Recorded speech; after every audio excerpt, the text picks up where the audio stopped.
네, 안녕하세요. 초등사이다 김선호입니다. 오늘은 초등학생들의 식물 가꾸기, 이 식물 가꾸기가 우리 아이들에게 얼마나 좋은 것인지 한번 말씀을 드리겠습니다. 자, 보통 아이들이 만약에 집에서 식물 가꾸기를 교육하지 않는다면 제일 처음 식물 가꾸기를 맞이하는 게 5학년 때쯤 됩니다. 이제 그때 실과 시간이 있고요. 구체적으로 식물을 심고 가꾸는 것에 대해서 배웁니다. 대부분 아이들이 이제 아파트에 살고 있기 때문에 텃밭보다는 가정에서 키울 수 있는 화분 심기 위주로 배우고요.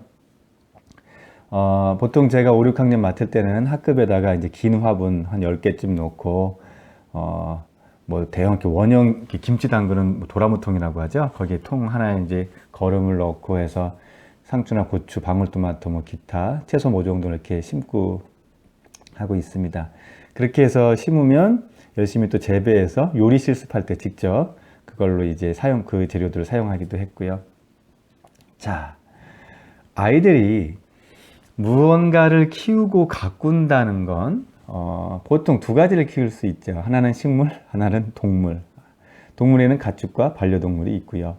어떤 것이든지 아이들이 직접 생명을 키워나가는 기회를 주는 건 정서적으로 매우 중요합니다. 특히 공감하는 능력이 무럭무럭 자랍니다. 그런데 현실적으로 동물 키우기는 가정에서 많이 꺼려 하시는 분들도 많고요. 자, 그래서 본격적으로 일단 식물 가꾸기로 한번 말씀을 드려보겠습니다. 자, 이건 단순히 교육을 넘어서 행복을 주는 시간이 될 수 있습니다. 그러면 어떻게 식물 가꾸기를 통해서 공감 능력이 키워지는가? 공감이라는 현상은요, 기본적으로 감정 전이를 통해서 이루어집니다. 그런데 이러한 감정 전이는 일단 자신을 오픈하고 상대방을 잘 관찰하는 데서 시작이 됩니다. 아이들이 식물을 키우면서 오감을 열고 관찰을 합니다. 심리적인 방어 기제를 전혀 사용하지 않아요. 완전한 오픈이죠. 그러면서 느껴집니다. 시들시들한 모습을 보고 걱정스러운 모습에 물을 떠다 주고요. 물을 주고 몇 시간 지나서 보면 생기도는 잎을 보면서 좋아합니다. 기뻐하죠. 식물 자체에서 나오는 향기를 맡으면서 한순간 거의 식물과 하나인 듯한 경험을 합니다. 그때 공감의 절정을 누리는 거죠. 자, 단순히 그럼 식물 가꾸기가 공감 능력만 키울 수 있느냐? 그렇지 않습니다. 너무너무 많아요. 흙을 직접 만지면서 그 촉감을 통해서 뇌를 자극하죠. 흙 냄새를 맡으면서 자연이 주는 생명을 느낍니다. 환경에 대한 소중함을 자연스럽게 몸으로 체득하게 돼요. 또 여럿이 같이 작업하면서 협업하는 능력도 키워줍니다. 자신의 손으로 생명을 키워나가는 과정 속에서 책임감도 배웁니다. 더불어서 꽃을 피우고 열매를 맺는 과정을 통해서 성취감도 느끼게 됩니다. 그 긴 여정을 멈추지 않고 해내는 인내심과 근력 또한 배우게 됩니다. 마지막으로 시들어가는 잎사귀를 보면서 간접적으로 삶과 죽음에 대한 철학적인 통찰을 하게 됩니다. 이 정도면 식물 가꾸기는 정말 위대한 겁니다. 자, 그렇다면 우리 초등 자녀와 함께 본격적인 식물 가꾸기 무엇부터 시작을 해야 될까? 자, 우선 채소를 잘 먹지 않는 저학년의 아이들의 경우는요, 함께 채소 가꾸기를 추천해 드려요.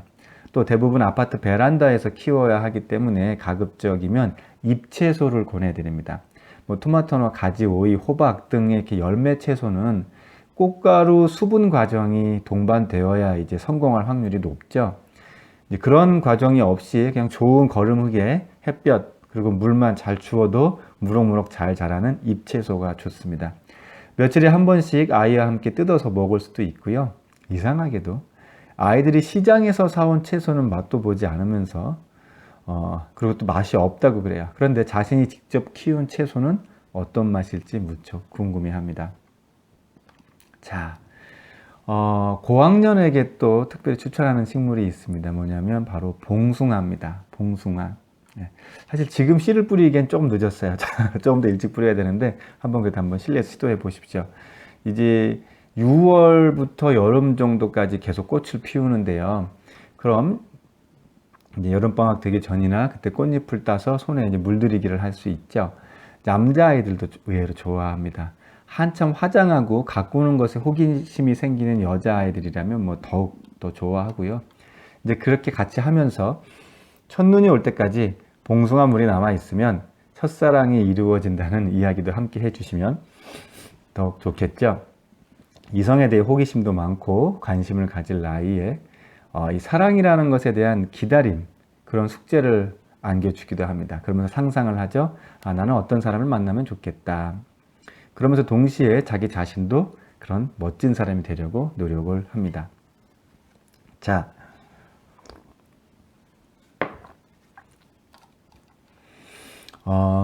이건 다음에 말씀드리는 건 조금 어려울 수 있는데요.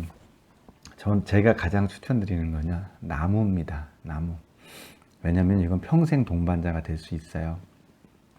특히 직장일로 좀 바쁘고 밤늦게가 돼서야 아이를 만나는 아버님들께는 적극 추천해 드립니다. 평생 딱 한 번만 고생을 해 주시면 자녀에게 아주 든든한 대상을 만들어 주실 수 있는데요. 물론 대부분 다 아파트에 사는데 어떻게 나무 심기가 가능하냐. 물론 그래서 현실적인 어려움이 있습니다. 하지만 나무가 주는 의미는요, 아주 큽니다. 아이가 어른이 되어도 나무는 죽지 않고 있어요. 언제든 찾아가면 그 자리에 있어주는 든든함을 줍니다. 특히 그 나무를 아빠와 함께 심었다면 어른이 돼서 다시 그 자리를 찾아왔을 때 자신의 키보다 훨씬 커진 그 나무를 바라보면서 느끼는 감동은 엄청납니다. 그리고 아버지를 느낄 수 있습니다. 그럼 좋긴 한데 어디에 나무를 심어야 할까? 그게 문제죠. 그런 부분에 대해서는 각자 환경에 맞게 고민을 해 보셔야 되는데요. 이런 겁니다. 가급적 나중에 아이가 커서 마음만 먹으면 찾아가 볼 수 있는 위치가 좋겠죠. 그리고 동시에 어떤 개발이 돼서 나무가 없어지는 위험이 없을 그런 장소가 좋을 겁니다. 요즘에 뭐 동네마다 차이는 있지만 마을 사람들이 함께 공동으로 누리는 작은 산책할 수 있는 공원들이 있습니다. 또는 동네 뒷산 약수터길 같은 것도 있고요. 지나다니면서 그냥 스치듯 보시지 말고 우리 아이랑 같이 나무를 심어도 될 만한 장소를 찾으면서 다니시는 것 괜찮습니다. 또는 공식적으로 나무 심기 행사에 참여하는 방법도 있고요. 가급적 가족끼리 추억을 만들면서 오붓하게 심을 수 있는 장소를 찾으면 더욱 좋겠죠. 자, 장소를 찾았어요. 그럼 어떤 나무가 좋을까요? 뭐 갑자기 제가 무슨 식물 전문가가 된 듯한 느낌이 드는데 우리 조상들은 보통 여자아이가 태어나면 오동나무를 심었어요. 이제 키도 쓱쓱 크고 나중에 딸아이가 결혼할 때 혼수로 쓸 장롱을 만들기 위해서였는데요. 그러한 나무들의 장점은 성장 속도가 빠르다는 겁니다. 이렇게 성장 속도가 빠른 나무도 괜찮겠죠. 열매를 맺는 나무는 마른 사람들의 주목을 받고요. 세월이 가면서 사람들의 손을 탈 염려가 있어요. 그래서 그냥 평범한 나무를 추천합니다.